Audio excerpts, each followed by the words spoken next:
So if it's not apparent, I'm not from around here. I'm not even from this country. I grew up in a place far away where they know little of America and its culture. I'm from Texas. Now, when I tell people that for the first time, they don't believe me. They say, if you're from Texas, where's your cowboy hat? Where's your belt buckle? Where's your accent? Where's your horse? It gets old when people just stereotype you all the time.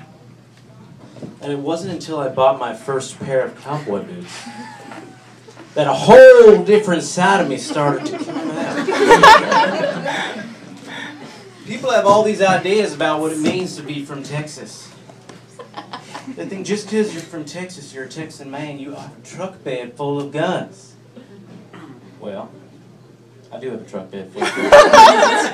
But I don't just shoot people. Unless they're on my lawn.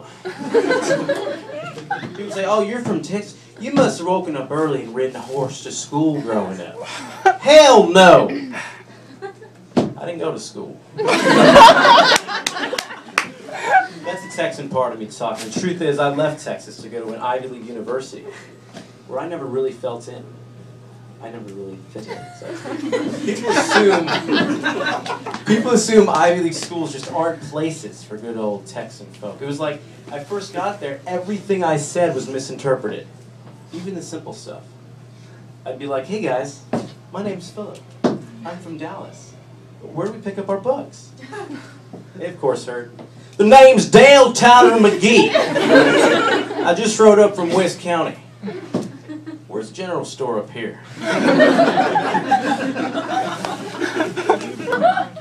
I brought a friend of mine back home to Texas once. For Thanksgiving, actually. He had never been to a traditional American Thanksgiving. He was from South Africa. I remember I took him to a neighbor's house to show him how we party in Texas. He walks into the living room and there are 12 taxidermy spring bugs hanging over the fireplace. He looked at me with a tear in his eye. Now, I thought it would be the most beautiful thing he'd ever seen. Then he mentioned that the springbok is the national animal of South Africa. Sorry, Betty. At some point, though, you really just have to embrace your roots. So I tried to be true to the inner cowboy. When I moved here to Boston, I tried to be chivalrous with Boston girls. On one of my recent dates, I remember walking arm in arm with the girl as we walked up to the restaurant. I opened the front door for her. As we sat down to the table, I pulled her seat out so she could sit down. Now, after all this, I expected her to look at me and say, wow, that is a true Southern gentleman. She actually said, what the fuck are you doing? Nothing I did was right. It came time to order. I'll take the 32-ounce steak with a side of gravy and mashed potatoes. I thought she'd look at me and say, or at least think, wow, that's a real man's order right there. She looked at me with disappointment. Phillip, this is a sushi restaurant. People love talking politics in Massachusetts. Gay rights, abortion, medical marijuana. That's when the Texan comes in to shed some wisdom. If you don't like the laws of the land, let's secede. People are always like, no! There's a lot you hear about Texas that just isn't true.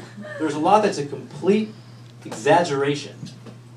But if there's one thing that is true, it's that everything really is bigger in Texas.